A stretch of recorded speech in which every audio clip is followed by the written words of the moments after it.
तेरे कदम तुका पहुँचा बलगल्लौला बिकमालिही कशफद्दुजा बिजमालिही हसनत जमीअ खिसालिही सल्लु अलैहि।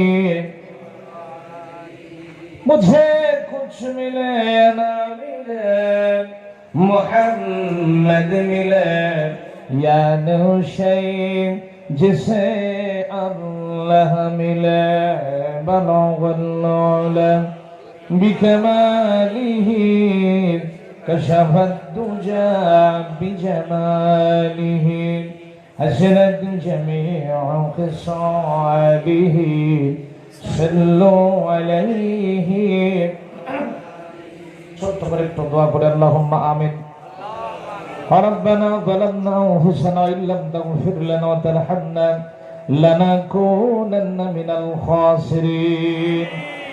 হায় আল্লাহ তাআলা, দারুল উলুম মাদ্রাসা টপার পাঠা কর্তৃক আয়োজিত ঐতিহাসিক ইসলামিক জলসা রব্বুল আলামিন আয়োজন যারা করেছেন শোনার জন্য আর আমরা যারা বলার জন্য এসেছি, এই মাহফিল কিয়ামতের দিন কঠিন মুসিবতের সময় আমাদের সকলের জন্য নাজাতের মাধ্যম তুমি আল্লাহ বানায় দাও।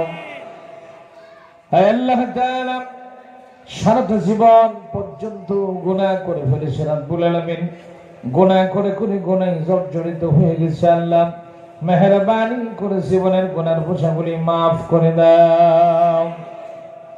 হে আল্লাহ তাআলা, আমাদের মা বাপ যাদের বিদায় হয়ে কবরে চলে গেছেন, মেহেরবানি করে কবরগুলোকে জান্নাতের টুকরায় পরিণত করে দাও।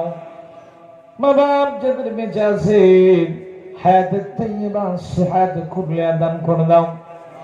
হে আল্লাহ তাআলা, আমি তোমার গোলাম, জানি না তোমার কুদরতি পার্লামেন্ট থেকে আমার জন্য কতখানি বাজেট রেখেছ রব্বুল আলামিন। তোমার আলিশান দরবারে দুখানা হাত তুলে ধরলাম আল্লাহ, মেহেরবান তোমার বান্দাগুলোর সামনে যেন কোরআন কারীম থেকে তোমার নবীর হাদিস শরীফ থেকে কিছু কথা বলতে পারি, সে তৌফিক তুমি আমাকে দান করে দাও। तमाम পৃথিবীর মাটির নিচে যত মুমিন মুমিনাত ছড়িয়ে পড়েছে আল্লাহ, তাদের আরো আমল সওয়াব পৌঁছে দাও। সবটুকু সোনার মদিনায় নবী পাকের রওজা মুবারকে পৌঁছে দাও। আল্লাহুম্মা ইন্না নাজআলুকা ফি নুহুরিহিম ওয়া নাউযু বিকা মিন শুরুরিহিম। ইয়া কাম তু আগার করে ও বাদে সবাকো দিল पर असर করেন।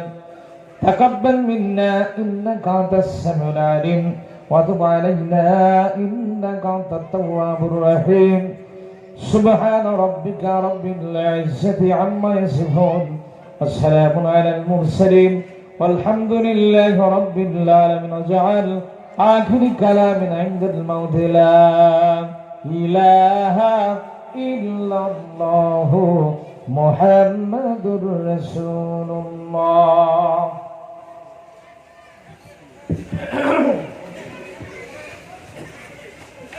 ভারতবর্ষের আসামের কামরূপ জেলার দারুল উলুম মাদ্রাসা টপার পাঠা কর্তৃক আয়োজিত বাৎসরিক ইসলামিক জলসার সুযোগ্য স্বনামধন্য সভাপতি সাহেব মুস্তাজুল আসাতিজা হযরত মাওলানা সিরাজুল ইসলাম সাহেব আতালাল্লাহু উমরাহু ওয়া লাউ বারাকাল্লাহু ফি হায়াতি, বলেন আল্লাহুম্মা আমিন। আমার পূর্বে আপনাদের সামনে অত্যন্ত জ্ঞানগর্ভ যুক্তি নির্ভর আলোচনা রেখেছেন জনাব মাওলানা মুফতি কারি আবুল হাসেম সাহেব। আল্লাহ পাক তার কণ্ঠকে সারা দুনিয়ার জন্য কবুল আর মঞ্জুর করুন, বলেন আমিন। হায়াতে বরকত দেখ, বলেন আমিন। সহ মঞ্চবিষ্ট ওলামা হযরত বিভিন্ন এলাকা থেকে এসেছেন আমার দিনদার ইসলাম প্রিয় কোরআন প্রিয় মুসলমান ভাই এবং বন্ধুগণ, পর্দার আড়ালে বসত এলাকার সম্মানিত মা এবং বোনেরা, সকলের প্রতি রইল আমার অন্তরের অন্তঃস্থল থেকে হৃদয় নিংড়ানো ভক্তিপূর্ণ সালাম। আসসালামু আলাইকুম ওয়া রাহমাতুল্লাহি তাআলা ওয়া বারাকাতুহু। আমি যতদূর জানি আসামের মানুষের ভলিউম একটু বেশি, কিন্তু এই প্রবাদ কথার এসে দেখতেছি আসামের মানুষের ভলিউমে ব্যাটারি মনে লো হয়ে গেছে। এটা ভলিউম বাড়ানো থাকবে, এটা ভলিউম বাড়িয়ে একটু সালামের জবাব দেন। আসসালামু আলাইকুম ওয়া রাহমাতুল্লাহ। আল্লাহ সুবহানাহু ওয়া তাআলার মহান দরবারে লাখো কোটি শুকরিয়া জ্ঞাপন করছি যে আল্লাহ সুবহানাহু ওয়া তাআলা অত্যন্ত মেহেরবানি করে, অত্যন্ত রহম করেন, আপনাকে লাইক করেছেন, চয়েস করেছেন বলেই এত সুন্দর একটা জান্নাতের বাগানে যে আল্লাহ পাক কবুল করে নিয়েছেন। খুশি হয়ে মস্ত অবনত চিত্তে সে আল্লাহর দরবারে পড়ছি আলহামদুলিল্লাহ, আলহামদুলিল্লাহ, আলহামদুলিল্লাহ। এখানে কোরআনের প্রোগ্রাম হচ্ছে, তার খুশি না বেজার? কিন্তু আলহামদুলিল্লাহ ভলে আমাদের সেটা প্রমাণ করলো না। হাত তোলেন তো কারা কারা বেজার। আমি বাংলাদেশি মানুষ ভাই, দু একটা উল্টা পাল্টা কথা কম একটু বুঝে শুনে লইন। মানুষ যখন খুশি হয় তখন গলার আওয়াজ বাড়ে না কমে? কথা কয় না, বাড়ে। এই যে বড় একটা মাঠ দেখে আসলাম, আপনাদের এলাকায় তো ফুটবল খেলা হয় নাকি? এটা কথা টথা কম হয়তো। তো ফুটবল খেলার হাকিকত হচ্ছে লাঠির কম্পিটিশন। দুইটা দলের গুতাগুতির ঠেলায় বলটা যখন গোলের মধ্যে যায় তখন উপস্থিত দর্শক শ্রোতা যারা থাকেন এত জোরে গোল এই শব্দটা বলে, যেটা অনেক দূর থেকে শোনা যায়, ঠিক কেন বলেন? এতে করে কি তাদের আমলনামায় কোনো নেকি লেখা হয়? বলেন হয়? সেখানে গলা ফাটায় চিল্লাই। আল্লাহর হাবিব বলেছেন তামলাউল মিজান, হুজুর এখানে বসে আছেন, রাসূল বলেছেন তামলাউল মিজান। দুনিয়ার জমিনে যারা আলহামদুলিল্লাহ সুবহানাল্লাহ আল্লাহু আকবার কলিজা দিয়ে পড়লো, কিয়ামতের ময়দানে আল্লাহ পাক তাদের মিজানের পাল্লাটা সওয়াব দিয়ে পরিপূর্ণ করে দেয়। একটু ডোজ দিলেই বাঙালি শুধু পাম শুধু খায়, ডোজ দিলেই পারে। আলহামদুলিল্লাহ বলেন, আলহামদুলিল্লাহ। পরে রব্বানা লাকাল হামদ, জোরে বলেন রব্বানা লাকাল হামদ, হামদান কাসীরান তাইয়িবান মুবারাকান ফীহি ইয়া রাব্বি লাকাল হামদু কামা ইয়ানবাগি লিজালালি ওয়াজহিকা ওয়া আযীমি সুলতানিকা। প্রশংসা করলাম কার? আল্লাহর নামটা জোরে বলবেন না? প্রশংসা করলাম কার? আরেকটু জোরে কার? হাঁটার সময় প্রশংসা করব কার? চলার সময় কার? খাওয়ার সময় কার? জীবনের সবখানে কার? বউকে মারার সময় কার? কি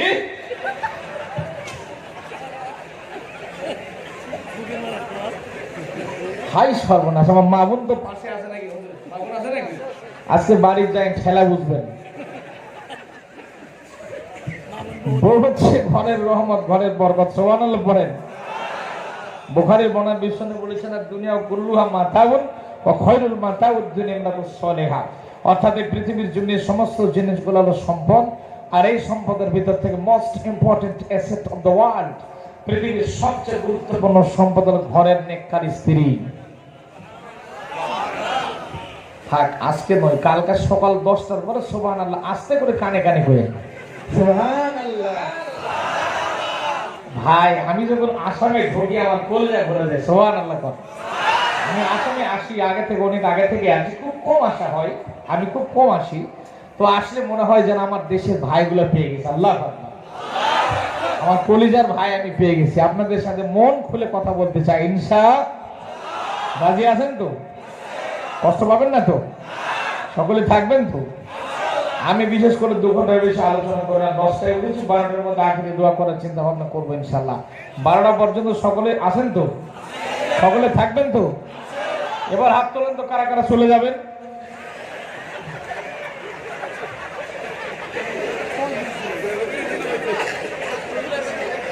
যাক আলহামদুলিল্লাহ। ওরা যাওয়ার হাত না, ওরা ঝাঁকিতে তুলে ফেলাইছে, ওটা থাকার হাত। আমি বুঝে লইছি। আল্লাহ কবুল করুক, বলেন আমিন। বলেন আমিন। আমরা তো মুসলমান, পরস্পর ভাই ভাই, ঠিক কিনা? আমাদের আশেপাশে যদি অন্য ধর্মের কোনো ভাই বোন এবং বন্ধুগণ থেকে থাকেন, আমাদের করোনা প্রোগ্রাম থেকে তাদের প্রতি রইল আন্তরিক মোবারকবাদ, ঠিক কিনা? আমরা মুসলমান, আমরা সম্প্রীতি পছন্দ করি, ঠিক কিনা? আমরা চাই একে অপরের সাথে শান্তিতে মিলেমিশে বসবাস করতে চাই, ঠিক কিনা? আল্লাহ পাক আমাদের কবুল আর মঞ্জুর করুক, সিল্লা এখন আমিন, আল্লাহুম্মা আমিন। সম্মানিত ভাইয়েরা আমার, আমরা আজকে কোরআনের মজলিসে বসেছি, ঠিক কিনা? রাসূল বলেছেন মাজালিসুল ইলম হিয়া রাউদাতুম মিন রিয়াজিল জান্নাহ। যে মজলিসে কোরআন হাদিস থেকে ইলম চর্চা করে আলোচনা করা হয়, ওই মজলিসটাকে বলা হচ্ছে জান্নাতের বাগান, জান্নাতের টুকরা, পার্ট অফ হেভেন, জান্নাতের টুকরা। যতক্ষণ পর্যন্ত এখানে বসে থাকবো ততক্ষণ পর্যন্ত আল্লাহ পাকের রহমত বর্ষণ হতেই থাকবে। সম্মানিত ভাইয়েরা আমার নবীজি বলেন, যে ব্যক্তি প্রাতঃবেলা দিনের বেলা তার বাড়ি থেকে বের হয়ে গেল আল্লাহর কোরআনে কারীম থেকে একটি আয়াতের আলোচনা শোনার জন্য, একটি আয়াতের দোয়া কিংবা তাফসীর শোনার জন্য, সে ব্যক্তি দিনের বেলা তার বাড়ি থেকে বের হয়ে গেল, 500 রাকাত নফল নামাজ পড়লে যেরকম সওয়াব হতো, সম পরিমাণ সব আল্লাহ রাব্বুল আলামিন ওই মানুষটার আমল নামায় দান করে দেয়। তারপর কোন নামাজ? নবীজি বলেছেন যে নামাজ আল্লাহর দরবারে কবুল হয়ে গেছে ওই নামাজ। আমরা যে নামাজ পড়ি সবই তো আল্লাহর দরবারে কবুল, নাকি কোন? হ্যাঁ হয়, কে কয় হয়, কে কয় না, হয় কিনা আল্লাহই ভালো জানে। এত বড় বড় আলেম ওলামা এখানে আছেন, আল্লাহ পাক তাদের হায়াত তাইয়্যিবা সিয়াতে কুল্লিয়া দান করে, বলেন আমিন। তাদের ছাত্র হতে পারলে আমি নিজেকে ধন্য মনে করতাম। তো যাই হোক, যে কথা বলছিলাম, যে নামাজ কবুল হয়ে গেছে ওই সময় 500 রাকাতের সব আল্লাহ দান করে দেয়, বলেন সুবহানাল্লাহ। আমার ধারণা মতে আমাদের নামাজগুলা মসজিদের ছাদের উপরে ওঠে কিনা আমার তো সন্দেহ। আপনারা তো প্রশ্ন, হোয়াট ইজ দ্য কজ, কারণ কি, কেন বললেন এই কথা? আমি আমার বাস্তব জীবনের কথা বলি। আমি যখন ভার্সিটি লাইফে পড়ি, আমি ইউনিভার্সিটিতে অনার্স মাস্টার্স পাস করেছি। ভার্সিটি লাইফের একটা কথা আমার প্রায় বক্তৃতাতে মাঝে মাঝে বলি। আমি একটা মসজিদে নামাজ পড়ছিলাম মাগরিবে। এই যে গরমের দিনে তো মসজিদে পাখা চলে, ফ্যান চলে না, তো হৌহা করে বা চলে তো। মসজিদে ফ্যান চলছে, পাখা চলছে। দ্বিতীয় রাকাতে আত্মাহিয়াত পড়ছেন, আমি আত্মাহিয়াত পড়ছি। আমার পাশে আরেকজন মুরব্বী চাচা মিয়া, বয়স্ক মানুষ, চুলদাড়ি পাকা, উনিও পড়ছেন, আমিও পড়তেছি। দ্বিতীয় রাকাতে হঠাৎ করে কারেন্ট চলে গেল, মসজিদের ফ্যান বন্ধ হয়ে গেল। আমি পড়তেছি আত্তাহিয়াতু ওয়া তাইয়্যিবাতু লিল্লাহি ওয়া সালাতু এরকম পড়তেছি, আর উনি পড়তেছেন কারেন্ট চলে গেল। কথা বুঝেন? নামাজের মধ্যে নামাজ শেষ হয়ে গেল, আমি আস্তে করে চাচা মিয়ারে ডাকলাম। আমরা বাংলাদেশি মুরব্বী দেখলে চাচা করে ডাকবে, ও চাচা, সুন্দর একটা মিষ্টি করে ডাকবে, ও চাচা। আমার ভাষা বুঝতে কষ্ট হচ্ছে না তো? আমি বললাম, ও চাচা এদিকে আহেন তো। বা আমি আমার লোকাল ভাষায় কথা বললাম, চাচা এদিকে আহেন তো, আপনার সাথে একটু দুটা কথা কই, আসেন তো। বললাম, চাচা আমি যদ্দূর জানি যে নামাজের মধ্যে আর কানা হলো 13টা, কিন্তু আপনি যে নামাজ পড়তে কইলেন কারেন্ট চলে গেলে কয় নাম্বার ফরজ কইলেন? সে বুড়া মানুষ বলতেছে, বাপরে মুই কি কমো বা, হে যখন নামাজ মুই পড়তেছো আমার মুখ ফাঁসকা পড়িয়ে গেছে, মুই কি করুম বা? ওরকম নামাজ আল্লাহর দরবারে কবুলের চান্স আছে? কথা বলেন। সেরকম নামাজ না। নবীজি বলেছেন যে নামাজ আল্লাহর দরবারে কবুল হয়ে গেছে ওই রকম 500 রাকাতের সমান সওয়াব আল্লাহ পাক আপনার আমার আমলে দিয়ে দিয়েছেন। আর একটু জোরে বলবেন না? লাখো কোটি দরুদ এবং সালাম পড়ছে বিশ্ব মানবতার মুক্তির দূত আকায়ে নামদার তাজদার মদিনা দুলালে আমিনা সাইয়্যিদুল মুরসালিন বিশ্ব নেতা বিশ্ব নবী জনাবে মুহাম্মদুর রাসূলুল্লাহ বলেন সাল্লাল্লাহু আলাইহি সাল্লাম, যাকে আমরা জীবনের চাইতে বেশি ভালোবাসি, ঠিক কি না মুসলমান? আমরা আমাদের নবীকে জীবনের চাইতে বেশি ভালোবাসি না? কিন্তু এই ভালোবাসাকে শুধু মুখে বলবেন না, কাজ দিয়ে প্রমাণ দেবেন? কাজ দিয়ে প্রমাণ না দিতে পারলে ওই ভালোবাসার কোনো দাম হবে কি?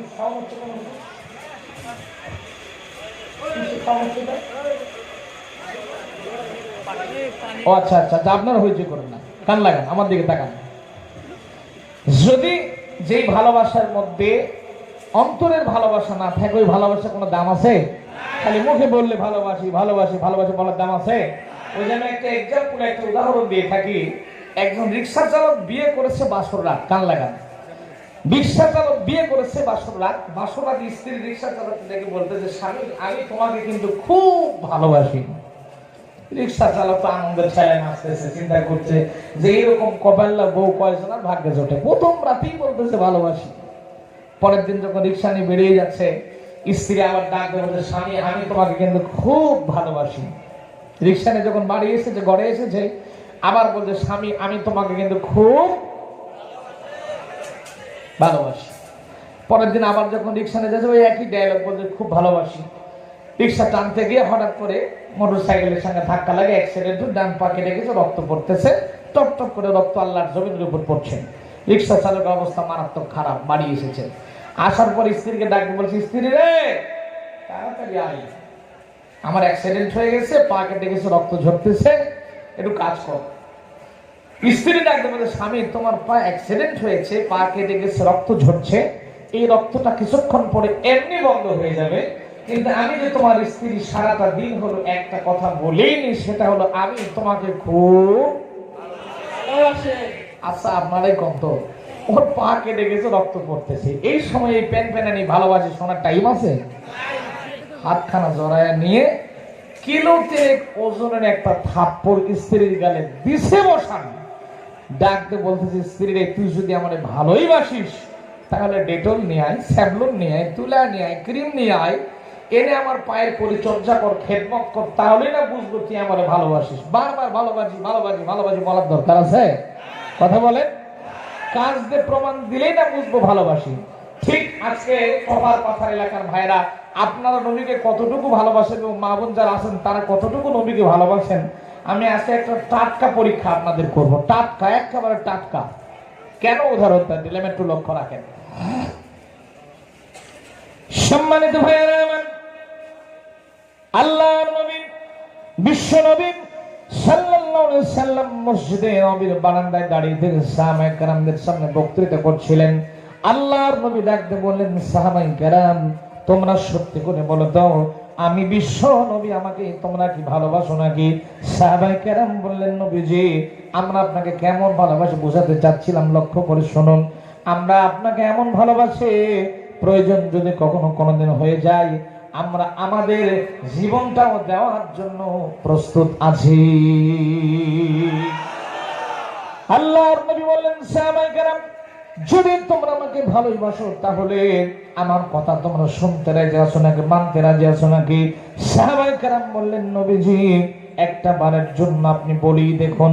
আল্লাহর নবী ডাকতে বললেন সাহাবায়ে কেরাম আমি নবী লক্ষ্য করে দেখতেছি, আমি বক্তৃতা করছি, তোমরা অনেকগুলো জায়গা ফাঁকা ফাঁকা রেখে রেখে বসে আছো, আমি নবী বলতেছি একটা জায়গা তোমরা ফাঁকা রাখতে পারবা না।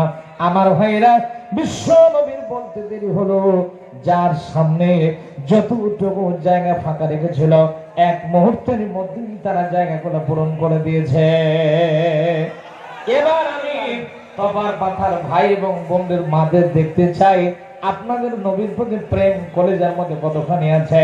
যার কলেজায় প্রেম যতটুকু আছে এক মুহূর্তের মধ্যে জায়গাগুলো পূরণ করে, আর যারা রাস্তায় দাঁড়িয়েছেন সবাই আমার কাছে চলে আসেন মুহাম্মদের সাথে দরুদ শরীফ আল্লাহুম্মা সাল্লি আলা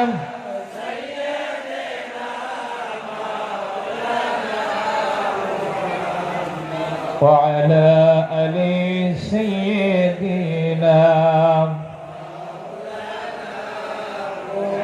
হাজারো ব্যথা বেদনার পরে ফিরে আসনি তুমি আপন ঘরে, দিনের আলো তুমি ছড়িয়ে দিতে চলে গেলে মদিনায় মক্কা হতে হে রাসূল, তোমাকে ভুলি আমি কেমন করে হে রাসূল, তোমাকে ভুলি আমি কেমন করে। আল্লাহুম্মা সাল্লি আলা সাইয়্যিদিনা মাওলানা মুহাম্মদ ওয়া আলা আলি সাইয়্যিদিনা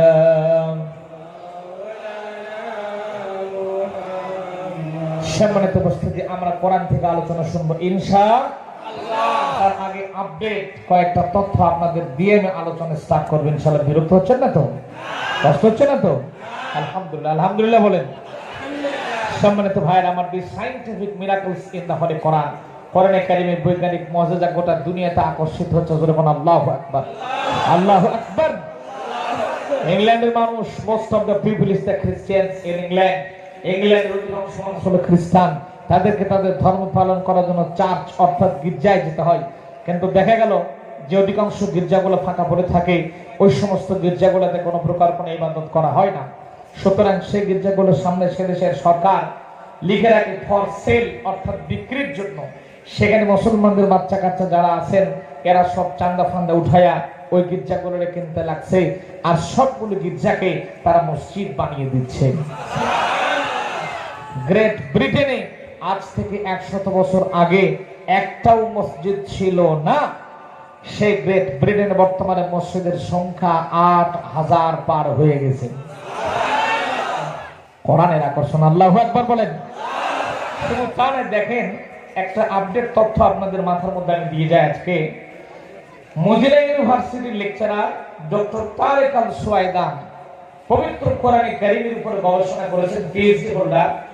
তিনি ডক্টরেট ডিগ্রি অর্জন করেছেন কোরআনের ভাষার উপরে, কোরআনের শব্দগুলোর উপরে। তিনি কিছু শব্দ এত সুন্দর করে সাজিয়ে নিয়েছেন যে আল্লাহ পাক কিছু কিছু শব্দ সমপরিমাণ অ্যান্টোনিয়াম আর সিনোনিয়াম অর্থাৎ সমার্থবোধক এবং বিপরীতার্থক শব্দ এবং পাশাপাশি সমার্থবোধক শব্দ আল্লাহ পাক কোরআনে কারীমের সমান সমান দিয়েছেন। বলেন সুবহানাল্লাহ। যেমন কয়েকটা কথা আমি আপনাদের সামনে বলি। আর দুনিয়া, দুনিয়া মানে হলো ইহজগৎ, ঠিক কি না? দুনিয়া সে মানে বিপরীত শব্দ হলো আল আখিরাত, আখিরাত মানে হলো পরজগৎ, ঠিক কি না? বলে। আর দুনিয়ার শব্দটা আল্লাহ পাক কোরআন শরীফে দিয়েছেন 115 বার, আল আখিরাত শব্দটাও দিয়েছেন 115 বার। সুবহানাল্লাহ কালটা। তারপরে আল মালাইকা, মালাইকা মানে ফেরেশতা, ফেরেশতার পাশাপাশি শয়তান আছে না নাই? মালাইকা শব্দটা আল্লাহ পাক দিয়েছেন 88 বার, আর শয়তান শব্দটা দিয়েছেন 88 বার। তারপরে দেখেন আল হায়াত, হায়াত মানে কি? জীবন। হায়াতের বিপরীত কি? হায়াতের বিপরীত কি? মরণ, মৌত। হায়াত মৌত, হায়াত মানে জীবন, মৌত মানে মৃত্যু।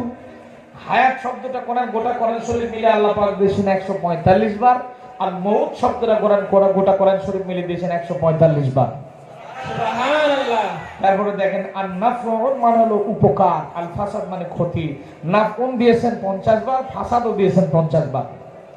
তারপর দেখেন আর নাস, নাস মানে হলো মানুষ, মানুষের জন্য আল্লাহ পাঠিয়ে দিয়েছেন রাসূলদেরকে। সুবহানাল্লাহ পড়েন।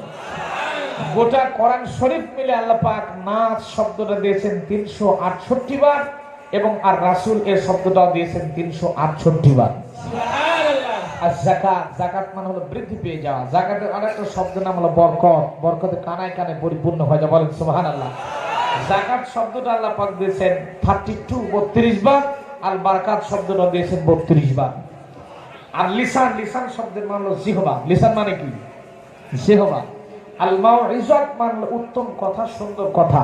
সুন্দর কথা কি দিয়ে বের হয়? কি দিয়ে?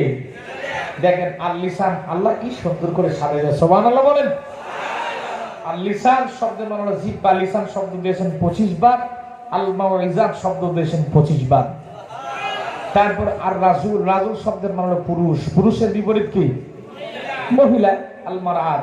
পুরুষ শব্দ আল্লাহ দিয়েছেন আর রাজুল শব্দ দিয়েছেন 24 বার, আল মারআত দিয়েছেন 24 বার। সুবহানাল্লাহ পড়েন। তারপর শাহরু, শাহরু শব্দের মানে হলো মাস। শাহরু রমাদান আল্লাযী উনজিলা ফীহিল, বলেন না রে ভাই। শাহরু রমাদান আল্লাযী উনজিলা ফীহিল কুরআন। আল্লাহু আকবার করে বলবেন না? কোরআনের আয়াত যখন তিলাওয়াত শেষ হয়ে যাবে, গলার যা ভলে আমাদের ছেড়ে দিয়ে আল্লাহু আকবার বলা লাগবে। রাজি আছেন তো? পারবেন তো? দেখেন শাহরু শব্দের মানে হলো মাস। কয় মাসে 1 বছর? পেছনের বাইরে কথা কয় না। কয় মাসে? 12 মাসে। গোটা কোরআন শরীফ মিলে আল্লাহ পাক শাহরুর শব্দ দিয়েছেন অনলি 12 বার। মাত্র 12 বার আল্লাহ শাহরুর শব্দটা ইউজ করেছেন, ব্যবহার করেছেন। সুবহানাল্লাহ কইবেন না? ইয়াউম শব্দের মানে হলো দিন। কয় দিনে 1 বছর? কথা বলে না। 365 দিন আমি বাংলাদেশি মানুষ, কথা বলা বেশি পছন্দ করি। আমরা শ্রোতাদের সাথে কথা না বললে আমাদের কথা জমেই না, ভিতর থেকে কথা আসতে চায় না। আপনারা যদি আমাকে হেল্প না করেন, ওয়াজ তো আমার এখনই শেষ। হেল্প করতে পারবেন না? পারবেন তো? এখন বলেন ইয়াউমুন মানে দিন, কয় দিনে 1 বছর? 365 দিনে 1 বছর। গোটা কোরআন শরীফ মিলে আল্লাহ পাক ইয়াউমুন শব্দটা দিয়েছেন 365 বার। আল আমরুন মানে আদেশ করা, আর নাহি মানে নিষেধ করা। এই আমরুন আছে 1000 বার, আর নাহি আছে 1000 বার। হালাল এবং হারাম, হালাল মানে বৈধ, হারাম মানে অবৈধ। হালাল আছে 250 বার, হারাম আছে 250 বার। তারপরে জান্নাত আর জাহান্নাম। জান্নাত আছে 1000 বার, জাহান্নাম আছে 1000 বার। আল্লাহ দেখেন, আল্লাহ কি সুন্দর করে কোরআন শরীফটা সাজায় দিতে। চিল্লা এখন আলহামদুলিল্লাহ, আলহামদুলিল্লাহ। আল্লাহ পাক আমাদেরকে কবুল আর মঞ্জুর করুক, বলেন আমিন। সেই জান্নাতে আমরা যেতে চাই না? চাই না? মন কাঁদে না জান্নাতে যাওয়ার জন্য? সর্বশেষ লাস্ট এন্ড ফাইনালি যে লোকটা জান্নাতে যাবে তার কথা বলে আমি আলোচনায় যাব। বিরক্ত হচ্ছেন না তো? আবার লাস্ট এন্ড ফাইনালি যে লোকটা জান্নাতে যাবে, অনেক দিন পর্যন্ত জাহান্নামের আগুনে লোকটাকে পোড়াতে পোড়াতে পোড়াতে অবস্থাটা ছাই হয়ে যাবে। আমার আল্লাহ পাকের রহমতের দরবারে জোশ লেগে যাবে। আল্লাহ রাব্বুল আলামিন ডাকতে বলবেন, ও আমার ফেরেশতারা, গোটা জাহান্নামটা খুঁজে খুঁজে দেখো আমার কোন ইমানদার কোন বান্দা আছে নাকি একটা রাত আমার জন্য ব্যয় করেছে, আমার কোরআনের জন্য একটা রাত ব্যয় করেছে, 1 ঘন্টা আমার কোরআনের জন্য দিয়েছে, অথবা সারাটা জীবন মিলে একটা বার আমি আল্লাহকে সেজদা দিয়েছি, এমন কোন বান্দা জাহান্নামের আগুন জ্বলে নাকি? একটু দেখো। আমার ভাইরা, গোটা জাহান্নাম খুঁজতে খুঁজতে খুঁজতে খুঁজতে মনে করেন আপনাদের তবার পাতা এলাকার একটা মানুষ খুঁজে পাওয়া যাবে। আল্লাহর দরবারে ফেরেশতায়ে কেরাম রিপোর্ট করবে, রব্বুল আলামিন অমুক জায়গার একটা লোক কোরআনের জন্য 2 ঘন্টা ব্যয় করেছিল, আল্লাহ কোরআনের মাদ্রাসার জন্য এতগুলো টাকা দান করেছিল, আল্লাহ এই লোকটা জাহান্নামের মধ্যে পড়ে আছে, জ্বলতেছে। আল্লাহ আল্লাহ ডাক দিয়ে বলে, বান্দা, ও আমার ফেরেশতা, তাড়াতাড়ি করে আমার বান্দাকে জাহান্নাম থেকে বের করে আন। জোরে বলবেন না? সম্মানিত ভাইরা আমার, লোকটাকে জাহান্নামের দরজায় বসে দেওয়া হবে। জাহান্নামের দরজায় থাকতে থাকতে থাকতে লোকটার গায়ের চামড়াগুলো ঝলসে যেতে থাকবে। লোকটার অবস্থা বিভীষিকাময় দৃশ্য তৈরি হয়ে যাবে। লোকটা চিন্তা করবে, আল্লাহর তো রহমতের শেষ আছে? আছে? আমার মালিক আল্লাহর তো রহমতের শেষ নেই, একটু আল্লাহকে চাই না কেন? আল্লাহ একটু দিলেও তো দিতেও। অনেকদিন পর্যন্ত থাকার পর একদিন আল্লাহকে বলছেন, আল্লাহ আমার একটা প্রশ্ন আছে, একটা চাহিদা আছে। আল্লাহ বল, একটার বেশি কিন্তু চাইতে পারবি না। লোকটা বলে, আল্লাহ আমি জান্নাতে যেতে চাই না। দেখেন কায়দা, দেখেন হাদিসে রাসূল ব্যাখ্যা করছেন। লোকটা বলবে, রব্বুল আলামিন আমার জান্নাত যাওয়া লাগবে না, জান্নাত আমি চাই না, জান্নাত আমি যাবো না। তুমি শুধুমাত্র কেবলমাত্র জাহান্নামের আগুন সহ্য করতে পারছি না, জাহান্নামের দরজা থেকে একটু দূরত্ব বজায় রেখে তুমি আমাকে রাইখা দাও, কিচ্ছু চাবো না। কিছু চাইবি না তো? আল্লাহ বলে, কিছু চাইবি না তো? না, কিছু না, শুধু জাহান্নামের দরজা থেকে দূরে রাখো, বাস। ফেরেশতাকে বলো, ফেরেশতা একটু একটু অনেক দূর দূরত্ব রেখে দিন। লোকটা ওখানে বসে থাকবে অনেক দিন পর্যন্ত। থাকতে থাকতে চিন্তা করবে, আল্লাহর তো রহমতের শেষ আছে, চাইলে একটু যদি কিছু দেয়। আল্লাহকে ডাকতে বলেন, আল্লাহ আমার একটা প্রশ্ন আছে, একটা চাওয়া আছে। আল্লাহ বলছে, এই বান্দা, তুই তো বলেছিলি কিছু নিবি না, কিছু চাস না, বল কি চাস, কি চাই না? লোকটা বলছে, আল্লাহ জান্নাতে যাওয়া লাগবে না, জান্নাতে আমি যাবই না, তুমি দয়া করে মেহেরবানি করে জান্নাতের দরজা পর্যন্ত আমাকে একটু দাও। আর একটু ধীরে কম। দেখে লোকটা ছিল কোথায়? কথা কয় না, জাহান্নামে, তারপর দরজায়, তারপর অনেক দূরে। এবার আল্লাহকে বলতেছে, আল্লাহ জান্নাতে দেওয়া লাগবে না, শুধু জান্নাতের দরজা পর্যন্ত দাও। আর কিছু চাইবি না তো? আল্লাহ কয়, কিছু চাইবি না? না, কিচ্ছু না, শুধু দরজার বসাই দাও। আল্লাহ বলল, ঠিক আছে, বসাই দিই। জান্নাতের দরজায় লোকটা বসে থাকবে, আর জান্নাতের নাজ নিয়ামত শুধু দেখতে থাকবে। আর মাথা ঠিক থাকে? কথা কয় না। আচ্ছা বলেন তো, এসি ঘরে ঢুকতে না পারলেও দরজা কিন্তু পাশে দাঁড়ায় থাকে, একটু হিমেল হাওয়া, ঠান্ডা হাওয়া গায়ে লাগে না? মনটা চায় না যে একটু ভিতরে যাই।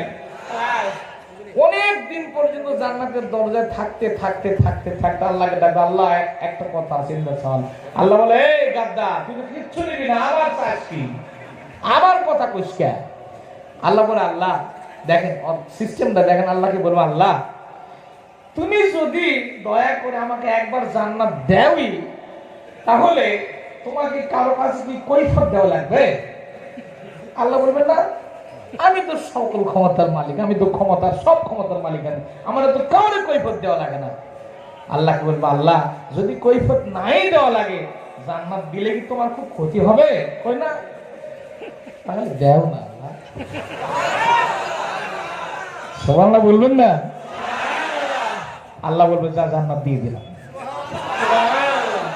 দেখেন রাসূল ব্যাখ্যা করছেন, লোকটা জান্নাতের মধ্যে, যে জান্নাতের গেট পার হয়ে জান্নাতে ঢুকবে, এমন একটা দৌড় দেবে, দৌড়ানে দেবে, দৌড়াতে থাকবে। আল্লাহ বলবে, এই দৌড়াস কে? বান্দা তখন ডাক বলবে, আল্লাহ আমি এত দৌড়ে এমন জায়গায় যেতে চাই যেন কেউ দেখতে না পারে। আল্লাহ বলবে, সারে পাগল, তুই যেখানেই যাস না কেন সেখানেই তো আমি আল্লাহ। সুবহানাল্লাহ বলবেন না? লোকটাকে আল্লাহ বলবে, এখন বল তুই চাস কি? জান্নাত যখন একবার দিয়ে ফেলেছি, বল চাস কি তুই? লোকটা বলবে, গাড়ি দাও, বাড়ি দাও, ইয়ে দাও, সে দাও। আল্লাহ দিতেই থাকবে, দিতেই থাকবে। কিছুক্ষণ পর লোকটা বলবে, আল্লাহ আর দিও না, আর নিবো না, আর নিবো না, আর তো পারতিস না। আল্লাহ বলবে, না তোকে নেওয়াই লাগবে, নিবি না কেন? জান্নাতে যখন আসছিস নেওয়াই লাগবে।